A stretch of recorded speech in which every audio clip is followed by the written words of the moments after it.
It is December 11th. We just got back from my GI doctor's appointment.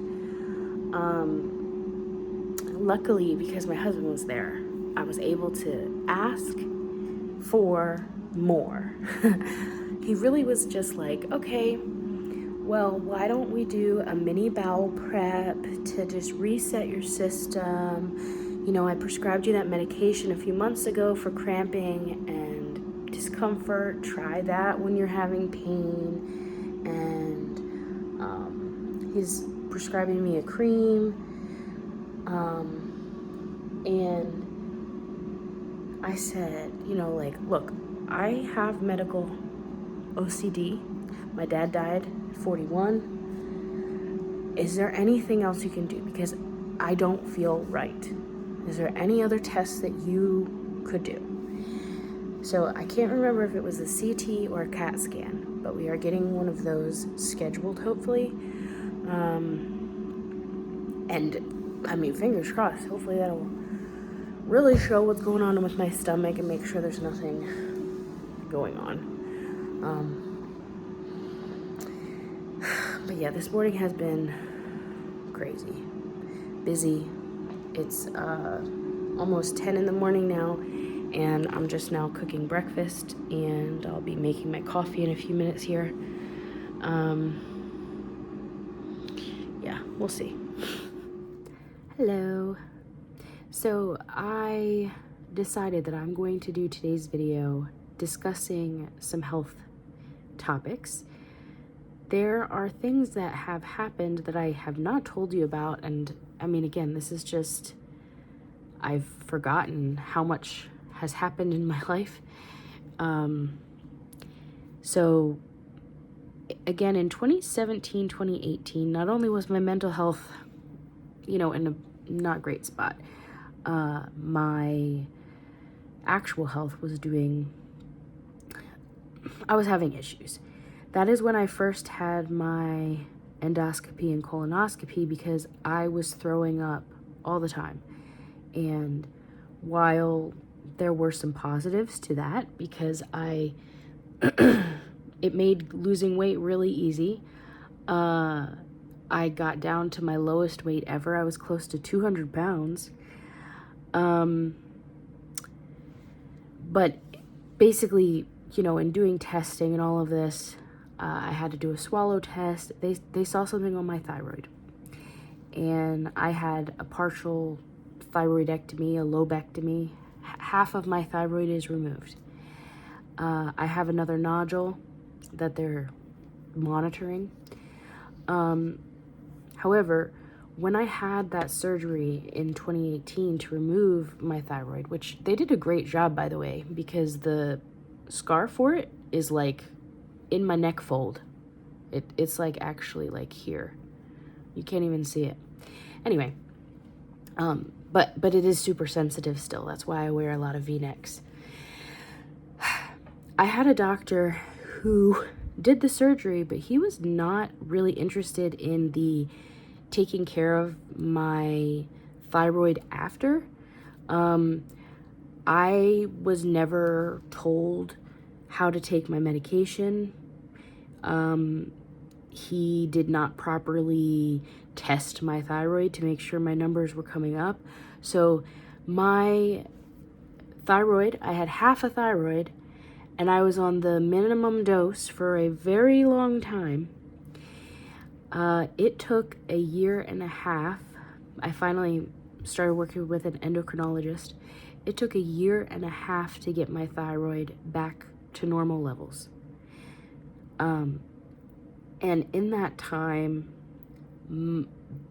the wear and tear on my skin and hair from hormone and thyroid issues really started to show.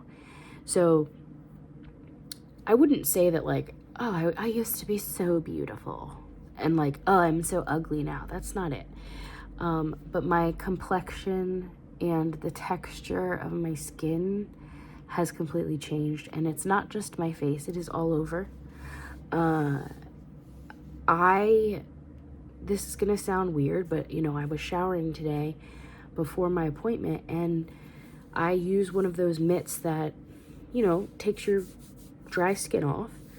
And I was scrubbing and scrubbing and scrubbing and scrubbing. And honestly, it just feels like I have in Game of Thrones, I have like grayscale. Like I have layers and layers of dead skin and they just build up.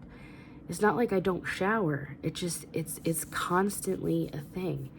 And yeah, the texture on my face is really bad and it's very dry.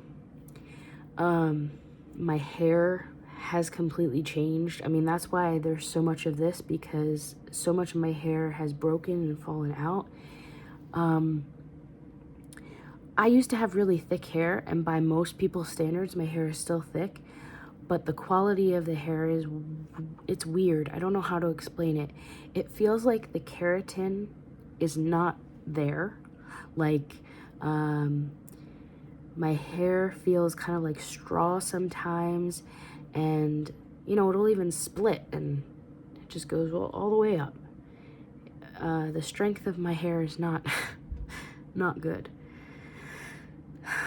but I cannot impress upon you how important it is to have a functioning thyroid, because yeah, there also are things that I believe are on the market if you can't take medication or you don't have a prescription. I think there are some supplemental things that can help. But since I have gotten my dosage right, that is all I'm doing.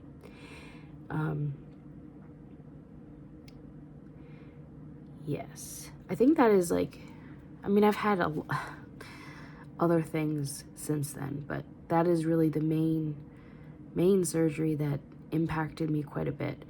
And like I said, I had gotten down to close to 200 pounds. And then from 2018 to about 2021, that's about how long it took me to regain and settle around, like, I think I had gotten back up to maybe like 250. Yeah. I did weigh in today at the GI with my clothes on and stuff at 221, so I guess that's good. Yeah, I'm not sure.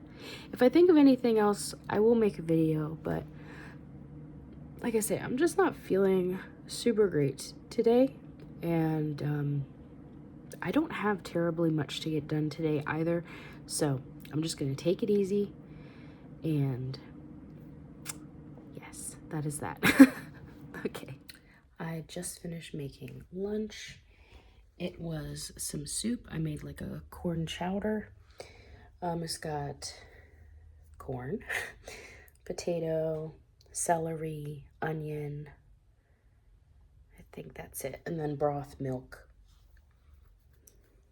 that kind of thing. Anyway, hopefully it's good.